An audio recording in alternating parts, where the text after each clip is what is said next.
أعوذ بالله من الشيطان الرجيم بسم الله الرحمن الرحيم سورة النمل مكان شورانينا ينقى مكة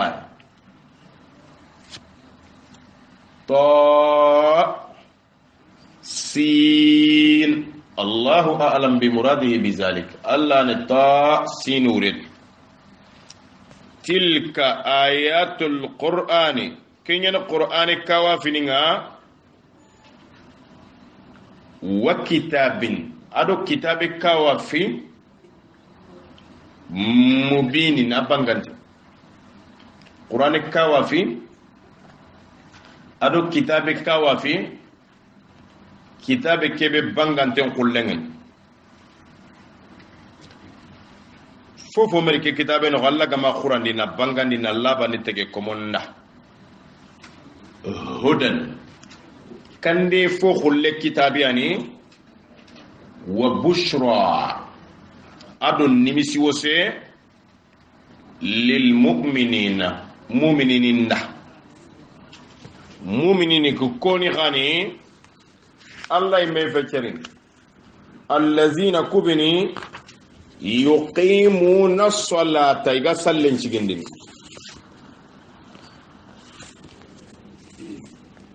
ويؤتون الزكاة أدو يغجكن كنين سلنا كونين نقصو جكن دابتين أقيموا الصلاة وآتوا الزكاة وهم بالآخرة هم يوقنون أدو كون كماني يغدن قناقون دي قياما لقياما كوتاني مغدن قناقون بو خورين يغدنين إن الذين لا يؤمنون بالآخرة nanti yemmu kube ni gatongo ninti laqiyama kota iganta tongo ninti laqiyama kota la yu'minuna bil akhirah iganta tongo ninti laqiyama igama dungen nanti tongu kota fi antarini zayyana lahum a'malahum odi gollu nyamba ida ni faram porondi golli buru ko ifagade kunya wore ko golli suru fahum ikunga يعمهون يغتقتقن يغا صندوم بينكني الأعمى فينكنتي الأعمه أمه الأعمى فينكي الأعمه نه صندوم بينكني يغا كونتو نانكوري تونغو نالا ناندونغي يعمهون يغا صندوم بينكني ننترقترغا ننتقتقا أولئك الذين لهم سوء العذاب كون كمان يعني ينغان قتيم بوبرنجيدا وهم في الآخرة هم الأخسرون يكون يعني لقيامة كوتا يعني تقبلون تبونون خاسر تقبلون أخسرون أفعلون كبير تقون بونون دغنا نندن وإنك إن حرف التوكيد ونصب ننتنك محمد لا تلقى القرآن أن القرآن جموندني عند القرآن كتاب من لدن حكيم لدني ناري شعراوي تقطع الأسباب قرآن كلا من يجلين دنجرا صلى الله عليه وسلم أن القرآن جمون دين من لدن حكيم جل فين قرقور نقوكين الله أو أن جمون دي جلايا عليم توانا قرقورين في دون توانا قريان إزبيرن بايري قال موسى جابي لأهله إدون كونندا إكورندا إيغي يغرندا يغوني تا يقمبانيا مغدرون تاخو دا يدنيا خو أكورن ديغا منغا كونغي نانيا جمامان موسى تي إيغي يغرندا كني فلما قضى موسى الأجل وسار بأهله آنس من جانب الطور نارا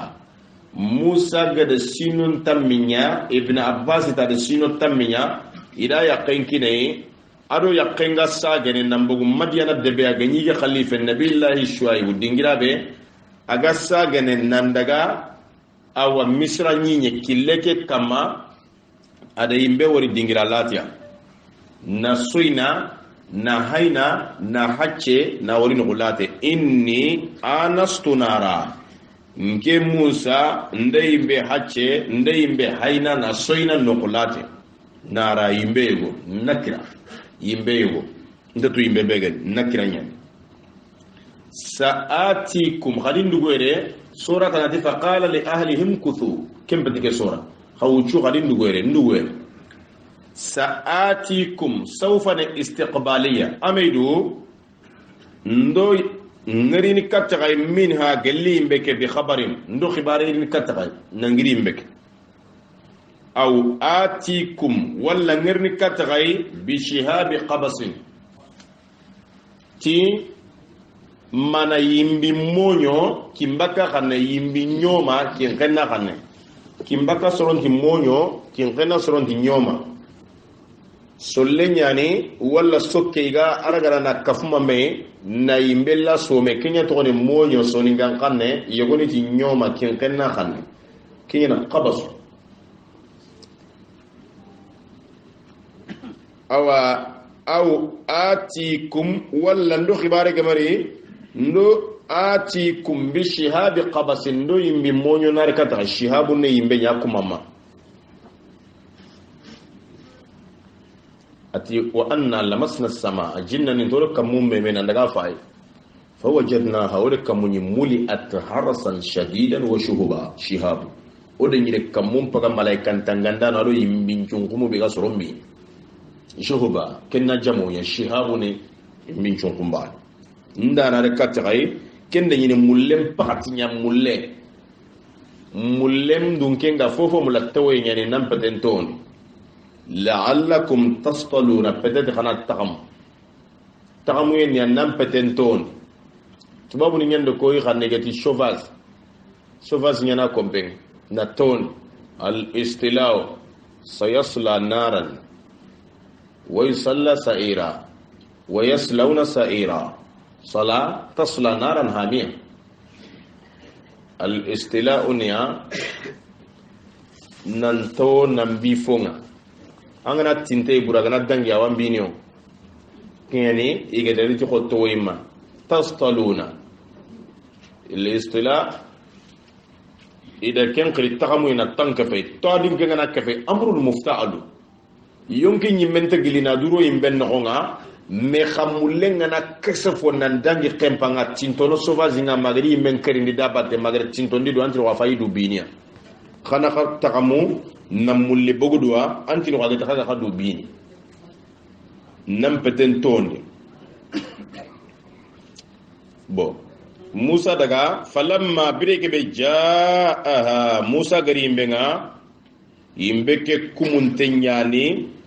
awa keta noro nyani ti noro nyangiri kamunga aga worei tenka makenya nyago imbea ibn Abbas ti lam takun nara wa inma kanat nuran yatawahaju Allah noro nyana ga gije ga bakanti no imbenyan ibn Abbas tafsiri mukhtasar tafsir ibn Kathir andako juzu filandi safa komotu mitandumi arotumu ibn Kathir tafsiri nudi ayda Musa giri amburi kamam finnari nanti yemme bereki yemmu kubeni ga imben karonga yere gelli malaikanu awaiga do imbeke taktunda karo man hawlaha ado kubeni gara karonga Musa bereki ado kubeni gara karonga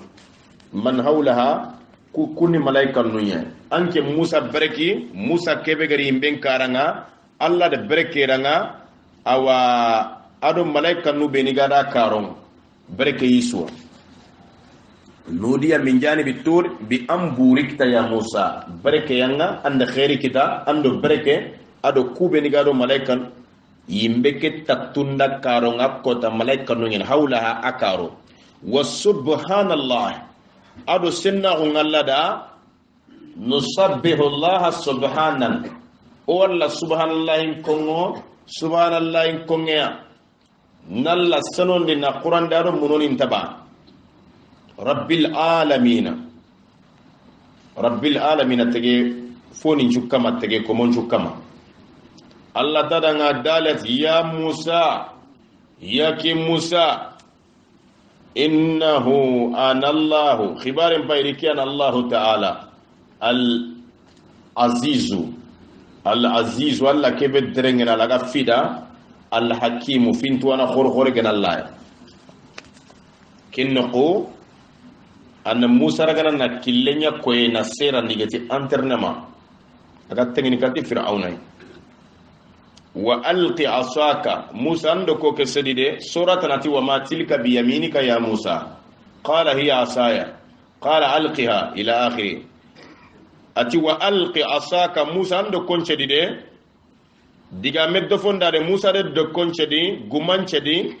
falamma bireke ha musa gade gumangura kempa mani kitenga guma agade sedina fitta musa da gumangura alle garu tahta zugumanga girnan kanne ka annaha jannun aga ko saman qore nyana ga malaka agi menki singasal jannun walla mudbira musa falla koy yana walam yuaqib ama jonkoy musa madungerini musa kanu musa kontorini awa akontorini akanu yuaqib ne tampale nan cagedan tabatum palle ama sagi allah musa khirati ya musa yaki musa la takhaf makakan لا تخف مغكنو إني لا يخاف لدي المرسلون إكي الله خيفار تكن إكي بان إكي مغيره أي خيفار تكن خيفار فوق تكن إلا من ظلم ثم بدل حسنا بعد سوء أغانتاتي serebega tonyandi kengya yonkinte soa aga de fosre frago fobure nyampalle kengani tege komesu ki alla yampa kamama gella ganani tege komesu ani anya musa anya sereta nagar fobure de beraga baga kamaiki yampa ibnu kasiriti wa fihi bishara azima lil bashar ken manna nimisi wo sempo khore ya tege komonda وذلك أن من كان على عمل سيء ثم أقلع ورجع وتاب وأناب فإن الله يتوب عليه ناندي سربي غنا نغولي بوري كمارو في بوري أنغ توب نانشاغي نتوب ساغالا الله نغفر دانا وإني لغفار لمن تاب نانتي كي الله نغفر دانا قوري أيمي داغ توبي غفر دانا قوري وآمن أداغ تونغندي وعمل صالحا أداغ غولي سيرك دبري ثم اهتدى كيغني سوراتنا كيغ فتكي كيغني فإني غفور إيكي الله نغفر لنا خوري الرحيم هننا خوري مختصر تفسير بن كثير جزء في اللند صفحة كموت متندمي أدو نيرو وأدخل يدك أدو موسى أنن كتلوندي في جيبك أنجيبان تخرجوا anki teke baka baydaa akhulilla bante min ghairi su'in aga fati fobure ihtiras fobure fe safi fe wate fe anki teke baka akhullati kara ihtiras kawa fini filiani fi tisi ayatin kawa fini kebiani alla gadi kini musa ila fir'auna kati fir'auna yere ala filoko suratana فأرسلنا عليهم الطوفان نعم والقمة لا ردوني والجرار ربوري والدفاد يرفندن والدم آيات مفصلات ولقد أخذنا آل فرعون بالسنين أدو كندي متنا كونا كفيك أدو كوافي تنايدي كفما مكوافي نكبيان نكني موسى كتي فرعون مكوافي خوركو فيلي موسى غني غمان شدادا غني كتلي درغو كامبي إلى فرعون كتي فرعون وقومه يا رسول kawa fini ku kutuidi nya bangendo dalile ndo prevunye innahum kanu fasiqina fir'auna di jamanya saram fasiqiniya iga bogu jinge falamma bireke be ja'atuhum ayatuna mubsiratan o kawa fini ngari katti fir'auna di jama walle do prevudo dalile kullu bangante kawa fini قالوا فرعون دي جمانتي موسى رو دليل خلن غريكاتيا ايتي هذا سحر كني كروتينيا مبين ابانغان دي خلن كيف دي تو اغد غمانچه داغنيا سما قيدي تونتي adi kitelli doroko kampa jibanga da futuna baganda nya torsi kulle ti tonfe wajahadu biha inna karindite ibara wastayqanatha anfusuhum khayun kinindan kana gote sonin ko nyile tentira kunya baranto ka sondo mundu ngantuni ama wala mana kendima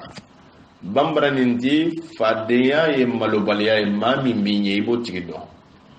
ti fabare ma gonne ya gullo ga gonya serebe ganka nanga kama dogo kendima wajahadu biha inna karindi tay wastayqanatha anfusuhum khayun kinin dan kana goydunge rakku nyamballa kasondo mundu ngantonya ide kende ber do manne rakku nga bara sondo munga dunga zulman to nyande sogo nyenge filla kappe wa ulu wado dure uti nanti ngana dunga ta nyangana fanzo muhammad fayni kayfa kana aqibatul mufsidin bonon dindano legari nga nyama ko kebe muhammad fayni annam fayni mo kebe bonon dindano legari nga nyama ko kebe ati wajahadu biha jahada fungana nakara gama dunge wama yajhadu bi ayatina sere suntan nakarni to kawa fini wastayqanatha anfusuhum yumkin danqanahu istayqana yaqinun fu bi angana danqanahu tay zulman to nyande wa uluwa ado khemprandangi man nende fir'auna di jaman kita fanzur kayfa kana aqibatul mufsidin annam payindi dugundi kibe gede punondi ndaro legari nya kebe fir'auna legari nyaga kawa jikebe nanti alaysa li mulku misra yelli misra tunkanyi ga gonji kiyada ba fangunga wurnu wa hadhihi al anharu tajri min tahti iga wurni palella fir'auna yole kenji anho kempamban mana kendima na koy nanti bonondi ndana do tonya ndana sulle gari kiyal halal wala qad آتينا داود وسليمان علما لقد قدنيا حرف التحقيق مع الماضي ندقى من سبت لنا خطن دي كفيني قولي دانجنتي ودت وغكني داود اي ادي لنيغو سليمان داود ande Sulaimana sara isuna nabi nyimu isunya tunga nyigu gae tuwagu qala at-Tabari wa zalika kimpai kede ilmul kalami at-tayri wad-dawabi yelimundi game ado dabbanin kutu kuntu agunyus mana Dawuda dire memma Sulaiman Allah gidi sugandite wa ghairi zalika mimma khassahumullahu bi ilmihi ado kimme tan Allah gidi suganditi ken Allah tuwa wagade kiniya tafsir at-Tabari juz'u tammu ado kabu safha kayti dere tanchege ado nyeru wa qala ifil jabi aliful isnayn qala agama futi kenni serebane nyanti qala ifil jabi ti Dawuda dire me Sulaiman iti alhamdulillah tige ngallada allazi alla kebe faddalana agado foso ala kathirin fogebe min ibadihi almu'minina gelakum mu'minini tige ngallada gaccentei alla kebegedo o ku foso na kheri gebe nyoda agama me yattege komon kutunda imme yada idalla tiga nantalla di kumposo komo gebe gelli komo mu'mininin qaqamen nabillahi Dawuda adire me Sulaiman idalla tiga imme yada ikuyen no alla gede kuye be tagandi iya alla dali qur'an nanti la in shakartum khagni ki alla kufani tiga la azidannakum mige daga jidi wa waritha sulaymanu dauda sulayman ande faben qe dauda ke tafsiri annabi nyimma waro tuwaru ado tunkanyugaru remmun kutum ken kita qala al kalbi tuwana khore tafsiri danati kana li daud 19 walada remmu tamme ado kabuani dauda makam fawarisa sulayman min bainihim nubuwatahu wa mulkahu sulayman an qendi remmu kudo menaga nafabe ki khe bawru kharam mo khore sharawiyati al irthu shay'un foyogwane khenga ala agallagari ila al ghairi katitanang foyogwanyino marandana gantaka ya marandana ngadaga agallagari yogo makayne kenya khille khe boketa remmu tamro ko bo nyamaga sulayman abda annabi nyimma gun qiyaro tunkanyugo walau kanat warithata malin lakana jami'u awladihi fihi sawa aganyin na burun qiyai remmun dammanchuwa nya khene isuga nyirono na nyoko nambano me khanna burun qefe kenallay metakanden qeynya xeyo goyno allah mi ken mutto aga takandini na kini tege komo bane remundo mena ken allah mi xey takandin te nyaagede takandi tafsir al-qurtubi juz'u at-tammu ado sikko safaha kayti dere keme tandume ado tumu keme tandume ado nagato suleiman andi fabaxe dauda remmun kutumma kita ay ko nabillahi yusufu mo nabillahi yusufu ati mpa bande wori sanu tammi ado bane iga suyninge yusufu da ado kiye ado khaso at-tafsiri sanu tammi ado bane ken akhinin tamdo bane yusufu wanyana kanan kenga iga da bate mbo iga sujudi nadaga ayri kane fa bendo saqen qa sujudi ada doronda sujudi na koy nandi soni gonga jar na remme baganda nga kebe gam pasanga kenya faganya bon nabillahi sulaymana alla de bangandi na fa ben qayma kan tampon kini annabi nyimma gundo khayfaran nanka zakariya dalla nyaga kiyatin kama fahabli min ladunka waliya anna rengoli kininga remme bega tokkini nambise anke ngalla khibaru yarithuni agike zakariya khene wayarithu adaga khendini min ali yaquba gelli yaquba dunkonu kengani akisimani boketa وقال سليمان جابياتي يا أيها الناس يكسر الدم سليمان أيتم كان يقولون النبي معه أتي علمنا منطق الطير إذا كنت إني أو خبيلا أو فامي أو خبيلا يلين ديغام مغور ديغامينغا دانتغني بكا يلين لقينا لحالة دو كاليتي بدو نونبه إذا كنتوا أغنكينو كوا antu fontuaru genani katangari ni parianga francin kanne muku igana francin kanda ganni yangi ni sokotonge no kachikutien kamba anyana nda ko yelingen ciuciu kanne yange da fo famu kebegen me khalla gada tuaru mutuna kina ngange illa muku na famu kawa finyani khanne songa da muku keda haro ime durun naganga da mare mahun kanne kengo ko yellen kanne kedan ke mamugo mankan yam bugura kenga mankan gulange manke mafo famano ko suleymanati ido kuttu indi no kharangundi yelingen dante kiye ada soronga juni kawandi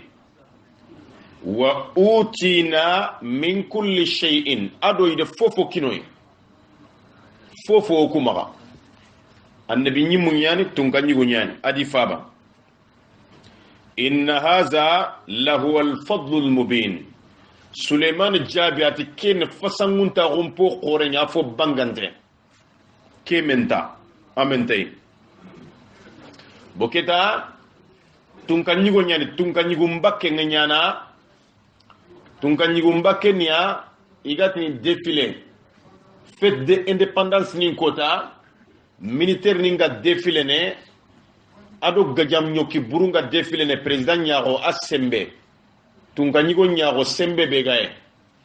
ganni modini beni gani dono nga talibongi maga iga mekane komo kirgi talibe maga komo tumi talibe maga igana bagu kota be ga tele sogoyen kota kamente gen kota bawo ngana kati mana sembe begi ado fasanguntago atu inte ñani défilé ñani nabillahi suleymana militaire ni ye bakkan nan bogu défilé nya na semben koy ye ñani akota gella gana ñi haranga ni ga serena litunga ñi gon nalli nanti xene na bagi dingira défilé kota ñani na semben koy agundo nga tunga ñi gum ma inte sangana ta kota inte sangerone wa hushira li sulaymana junuduhu ida sulaymana ida kura igun kofumay ada minal jinni wal insi gelli jinna ado adamaremu wa tayr ado yelimu kusunya ma ga merene khorom ma mungati ulimna mantiqa tayr ade faben qaxe bawnu fabenya wa tayra mahshura yelimu chunyi kafini may dauda da kullun lahu awabu surata na kempetike sura isuna rasagano asagandindano a dauda da gana zaburu khariga kono da batte agana zikru ngo ina ko da batte suleiman gana faben kay yelimu ngana nyada batte khorna joppa gelle sharawi gete kay ni fu agani yogo magale ri kati yogo ida kura igun kafuma me ada manna gati wa hushira filu madi majhulu tunga nyigo nyimenta gillaga sikki nanti militaire ni kenanya akenga na nyamari khanen kini gati kebedanga accord ordum kini kembre militaire ni nyimmeketa yeme kapame militaire khirsuna me baganti fir'auna khalle tunga nyigo nyani musa do haruna gari katte nanta ampatallaye annalla batu ime tambugu tunga nyigo ita danga kempatallaye analla batu alla be gani bane iti musa di akhin dugundi fir'auna itogono wa ba'as fil madaini hashirina anna kafmandanon qaydo de bin tattundo de bin karondo de bi misonga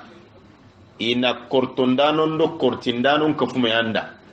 president nyimenti kapame tunka nyigonti kapame kafumandano nyanno iga gollu kunyan ake nyimmefe bo idi kafuma me ada militaire interende yan fahum iku jinnaniku ado adamarumu ado yelimu isu bogu kota nyani gati bakke défilé fahum yuzauna iga jankam manterene igi kapame ni jankam manterendi jankam mantereni a militaire ni ngaddaga daga mo kebe tani chuna girina daga kanu dome ta tena girinda kanu tanogen kana girina kanu dome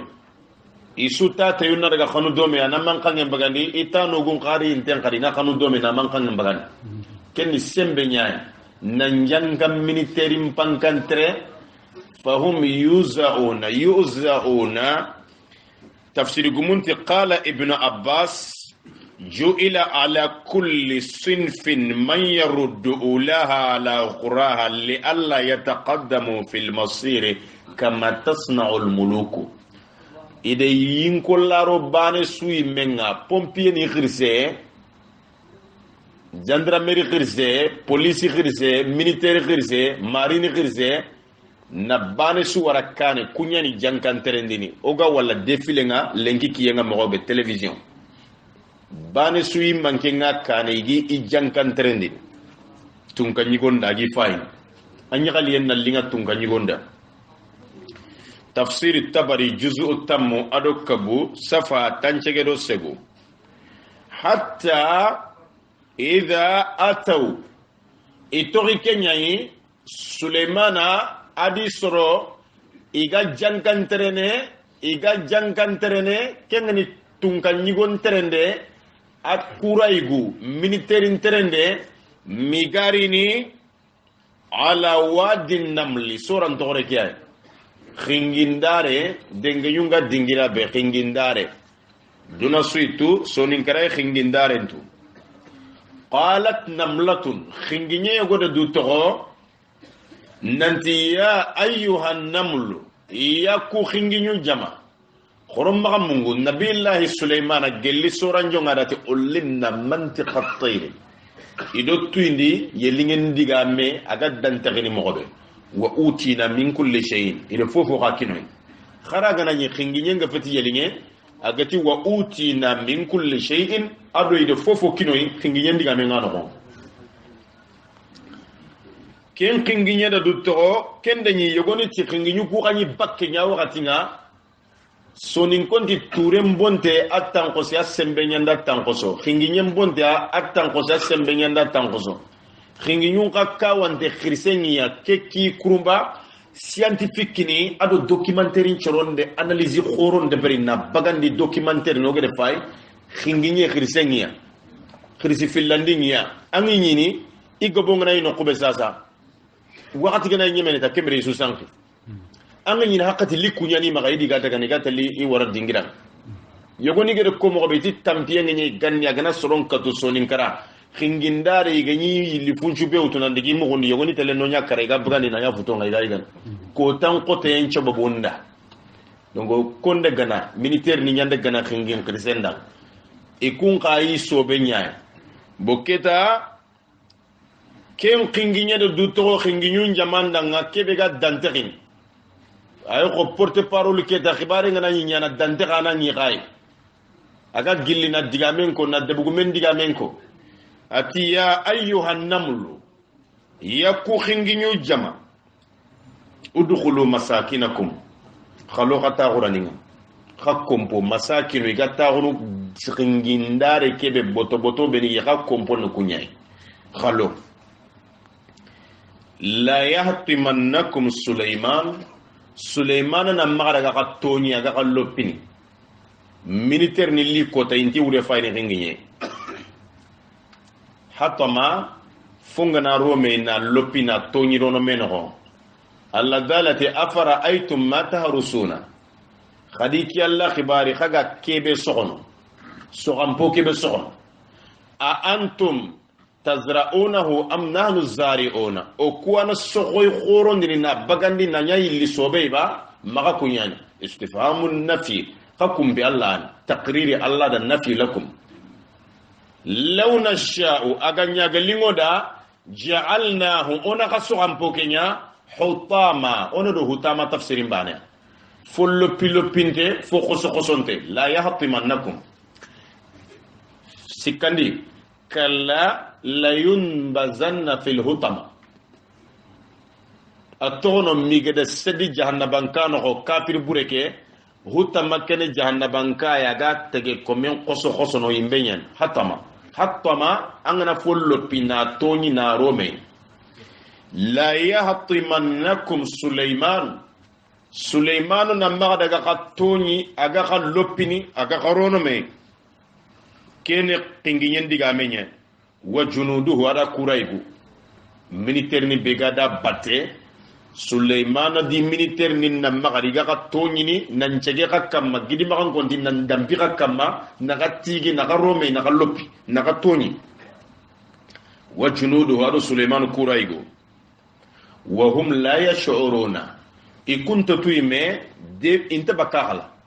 ema bakala inta tu military mbakken kota tege komunci menna logado xingiñu bon Suleiman ado digame kemu fatabassama amunyu dahikan soy krandinda basama munyu ngana nya soentu angi ngana ndanya kalin tamma ini kenya kali munyu so ni gan kan ne tabassama dahikan na soen karandi na nyago kak kanne go nyago yebaka keta soembo soembangi kenya dahika istihza adu sughriya kenne tolinta gunya soebe gani kenna mokka sere nan tolinta gu akaman nan nagay kendo kenta ban fatabassama Sulemana munyu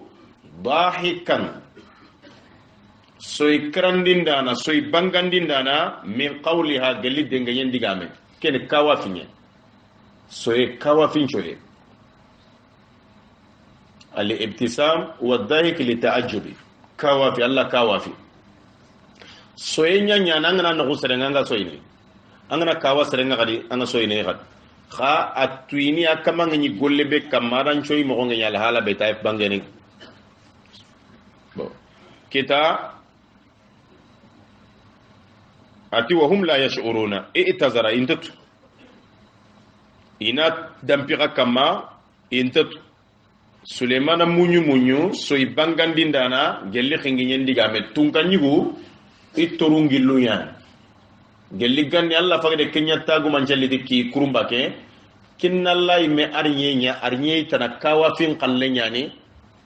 khariqun min al-ada adu ladan tabba parce que lada gangaru o adamaru mukutu serenyan tele digame ngutu ada narana ko nganda ana ko tunganyi gonda me Allah me ande ke digame utu keno khunaro Sulemana toronga na gamunde ada famuka har khumbene renseignement khoro tunganyi go ngureta khano communication ndo khibaru ngido menaka militaire ni beni ado police ni beni gado ville no igana bogo communication motoro la nyani maka wakati su ido krisen me telefono ki khibare do ki khado de ma intervention tanana li kenya diga mentenye meni maka abada i communication ke man kange nyambak iga diga munu meda communication ngana kuti khirsundo menaka alanya na sobo baka tunkanyi go pankam bonondi parce que kubeni garini sura ke diga munu lenki tunka nyuwa hunya kama gouvernement ke baremba bon sasa wa qala Suleiman jabiyati rabbi ntakandi kemene awzi'ni mpamundi awzi'ni ne alhimni mpamundi annin tuindi odange ifana ke fahum yuzauna awzi'ni iswambana yuzauna ne defilen terende ke bane ga bane sukane khirise ga military sukane gelli ke aragani keme arai ke bane ga gani keme ay ke ga gani keme ay bane siki sukane agi tuindi ni famundi nanti khadaga kite kana katani nyakun khadinyakun har khirise linte oke ki kurumba khirise nyankante bakabion no walla rinte kubeni ga dundungen do dangen timiga nyana mo kalte go fuane kane kengana jopata kutu kuna nyada baten ama wori kenyani I walla killen andanya ta kunna nyada bate inte wore nakane yuzauna igi famu ni kafuma me ni tunka nyigun terendi ni kurai gun terendi awzi'ini mpamu ndin kama Sulemana jabe an ashkura ni'mataka nanne man kufa natiga nan magaya dan na murti nanga kutini kama nda murti temulla nan neman tiga an ashkura ni'mataka nan neman kufa na tiga allati nema kebe an amta alayya an gada neman ke kam wa ala walidayya adin cara non pilli kam an ninke Sulemana nema kin nema an da yin cara non pilli kada bawnon bagare khayin cara nan ya sas Dawuda Allah ti de fasangun ta gonya di remmen da Suleiman ke Suleimana dallatiga amayada amakem prandangi wa an a'mala salihan adon kaman tuinda ningra kille na golle de bari golle posire tardahu anki ngalla gaddungene ti golle kebe gallingan ke ngalla da na kenya anda mpa mundin kama anni ngara kille nganta sanku ngaya dana tinfunga nyuwa wa adkhilni bi rahmatika fi ibadika salihin anni londi anne manno angar jannan nin ka panko mo sirunga أطلق الرحمة بلاغ نيما نياكو أنا دو أرجانا باون الله نتار نيما كي تانغ نتار جانا نغنيا iganati pari mulle nallante pari mulle ndaga men kita ada yawuri lingun kita do nallam metro ni ngona igam putunu ferincetentere agan tan koso nagan kanondini donc allante kenne makita nante pari ngonya anni londi fi rahmatika mana bi rahmatika tannema fi ibadika salihin am kamo sirunno anni londi inonga Suleimana dalla nyaga me yada gelli wakati kebe Suleimana gamulla tunganyi wa gumutu ida faben chinin koye sini beni ganni kunya nyi maka khotun ganyi gunchetu foni ko mobile qoronga diplomate ni magalenki Suleimana da sini ku fay yegoni ti masini ku ga sankune tafsir ni nganta ba yegoni ti makiyenga kanne zikru ngati ndange ati inni ahbabtu hubbal khair an dhikri rabbi hatta tawarat bil hijab rudduha alayya فتفق مسحا بالسوق والأعناق أتنكيد خيري مباي لنيا خانو تنكني ونشيني نجي فايني مكينغا خنن ننتو يغوني تعمل لغا سرانيا سلي يغوني تعمل ذكرونيا دبري مكينغا خنن قديسا غنكاتين نانتار سيني كوسو كري نكيني تامبينتون yogoni ti ay ada sini kutani lagagi susa na allara faraguna avion kine kengene avion presidentiel ati wali Suleiman ar-riha ghuduha shahrun wa rawahuha shahr Suleiman ide fankien qaya ada alla ma yitu nandikane avion meke mangari bogu ide fankenya qaya ada gante khaso terende ana tarasuba bane asagante khaso terende ana taralle labane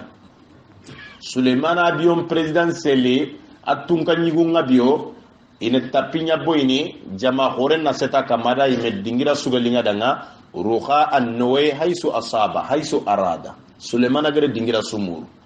alla gati fanke odo tu nanti janka abion to wurnu fanke palle abion ngana nyi sasa agana nyi gillatelle turu nyawutu finan dalla urle naga pompene na fanka hore mutu agana debera girinten kada ana fanke tanawta na wuru nguru ke ngurunte tale ado fanke nagir fanke ngamere agama fanke mutabio lante daga ye dege ngani le kenya nalla amaga bion qotten ko ado mere mati de fanke khaya ada fanke nyen bosasa nabillahi Suleiman akongi nanti yelinge ayelinge ide jinnani ado adamarumu ado yelingu idi bagandi adani kafuma me bakken kota yelingu odo wori lenki bakke be ganyana tunganyigo ngana ni bakka yelingu kay bakkake bawna allati wa yakhluqu ma la ta'lamuna ada yelin kurumbon taga abiyo mikki qoro beni ga tankini ga kampini kamunga tunganyigo de filen kota odi wori kam gajanga bioni yelingu nyani iga daga ne gari ni gajanga tunganyigo nyada yego ni renseignement ngutuna finin kinyande nan ke idwa ke jambe katanga ke khibare do jamana gira nan cigi yelimu nyani ga kampini harsa ama woreo wakati ni nyan chance ado yokku mi lesli keni bane Suleiman wa tafaqqada at-tayra di yelin qanta yelin kiyana taronga sonin kan kanne serebe ga taxru tun kan nyigo nguri aga khibarun kinyandini aga daga na gari ni aga walla fininga sonin konna tun kan nyigo toronya ni uba ure ta kana debugumen toronya adi yelingen kanta tafaqqadaniya funga angara khantanga mawul nabillahi yusufu kisa summa azana muazzinun a akhini ngari ge khencendi da ide ganto gangunda na gangune andi ayatuha al-iru yasete jama innakum lasariquna hakunne fayanu ne khadu tunga nyigo mudengut iti maza tafqiduna itkhana man khantana ini jabi ken faqada angere fomur an telephone na dum mekke jankan to sali jiwti no ko ban to kan kompe uba yala ngado metronya amma wala kanta kiyen tafaqqada wa tafaqqada at-tayra ada yelin qanta iti defile ken ko do daga nan ciage kedo military mbakke ke daqungana kurai gullaga kuralle mollaga kengani militaire ni yelinge ki encore ne ko appare ni beniga tubabu ni magallenki gana sigini nati jinya ga ngere gonna woro binen jabiyere ona forazin jabiyere yelinge kiya nya tunu nan kore nan di jinya galinga ngatiya jinna ninna jabina baja na jimba kan da tsunami daqunda kurai gullaga Sulemana di yelinge kanta amman telefon kanta maghirin de ngakinya nga mulan nan krinde fungol lenga na ya nanga kanta wa tafaqqada at-tayra Sulemana di yelinge kanta faqala Suleimanu jabati maliya la ara al-hudhuda man ninda nganti yelinge ngalla hudhudu ne yelinge ay akko feke yinten gebe nya barasa sinten ko feke adde sentenga kitabun kamma mo kebe min yelinge ngori de kengani hudu la ara al hudu ngante hudu walla yelinge ma woriya yobo bone wala sonin kara xamni ko ne xati sambanji mone gambian konti yobo bone yinti gebe ana ko feke kenya to no huda bo sasa ati am kana min al-ghaibina manya bandano ya maryaba bal kana min al-ghaibin amaryaba tun kan yigon da khanta defilen kota angol lay bonno military ngol lay bonno tun kan yigon nan khanta mari i gado ko nganda nan tanali layru khannu ngidan na watte fe fofo angol lay bonno ati la u'adhibannahu ta'kid mike Sulemana gade yelinge ke yangan qata na kampon koti adaban shadida yangan qate fo khotote aw la azbahannahu min khursi ike Suleiman aw la ya'tiyanni bisultanin mado dalili sembinte nar katia kebe gade banda mubini kembangante gen tun kanyigo ariti sembe ngolunga kebe gade banda kusiki mina yangan qata yelinge ke yangan qata fo khote mina khursina kari wala ado dalili sembinte narikatia ada ta'kid la so aw la ya'tiyanni yelinge ke awa famakatha awchu ghayra ba'idin amad al-lasri ada fonne nyata wakati neta ari yelinge keri hudhudri فقال يلين كجابي قرم مغمود سليمانة علمنا منطقة الطير نهقل كونكو إدو كتو إني يلين اللغة كري أدا دانتخيا غنا كيبكو الله تويندوي فقال يلين كيتي سليمانة دا أهدت بما لم تهت به ندفوا توانغمات أهاتنا يوري نيارو سنغل وأن الله قد أحاط بكل شيء علما ننتلا أدفوه تواه سانغالو كي تواه سانغالو ندى الله قرآن نغاقا كونغيني دونا كرمبان دي فچري أودا أودا ني كاميرا سيرفيا نغادو بيرو غورو دو باتماني بي باتين إنه كاميرا كي ياغي نتاغو إلي نتاغو دو كي باتما كي مومان پانان دينتي كاميرا نيان أدا فانا كيتا فانا كومبونوني فانان تي سوغا كيتا afon no ay bagan ni ekranga adan kimba kanda kin kananda bamba gonda sayli kameran ta gotinon chwa donc wada tuwa ko fana ya ngana ya mulana fontu na foto figanya ga jampaya no nganari walla kibare gananya ini tuwa gon ini ya gon tuwa ko fana na ina utu gelere na afana fana ko serenga na mulana serempa ya nda utayin kollamata na nyam gogoy aga fayni na laba na tu serebegel ya gonna fontu wa fana na kundu gajampa yembara nanya gonda panama wa anna allaha qad ahata bi kulli shay'in ilma foton dano ina mulana foton chuwa badande mi ga nyongoto hakatini ina jimi ina gunguru iga mulana antuwa hu fana nanchu bagandi iga manyin kollan wori sirina tan ayan kande fone anki tege wardo du batengade du feyni fone de agana nyagana tintanga buru anchu ganta baka analla to kuru analla to fo nana ko tanchu bagandini foto ndano nga gunnon na asutua usangallu naro foto ni fo no ahattu nchangallundi ntuwa usangalle fanama na fana bima lam tuhit bihi angama tuwa usangallundi tikebe nda fuwa tuwa yori na botu na gorin katu an kente kentu nda fuwa tu an kente kentu Suleiman adi tunkanyi bahu yelinge nda fuwa go tu jamanen nogonga a kente kentu waji'tuka ado Suleiman ngeri katanga min saba'in ngiri saba'ina yamaniya ikisima to nya fayke saba'i bunu yashjubu bunu qahatani ko jamuni ngoy mo be saba'i ikhirisi khasay be ta gononga kenya to ne saba'i arabu kisma saba'i bunu yashjubu bunu qahatani saba'i ngiri saba'i ay binaba'in ndo khibari ali khibar qorenyan yaqin qaddan kana hon khibariyan Allah budongi magante gare kon afay fokono tunkanyi gonda kente kemme tunkanyi gonga de inni wajadtu imra'atan nde yagare nyanyi tamlikuhuma gi marna nke yelingenti Suleimana da ide yagare nyanyi gi marna janka merei Suleimana mere no kente kente awakati telephone tay television tay harbane yelingu nyanya nga igaran senya manin kinne nde kenya nyino agi marna ya gare mere Europe madunge Amerika madunge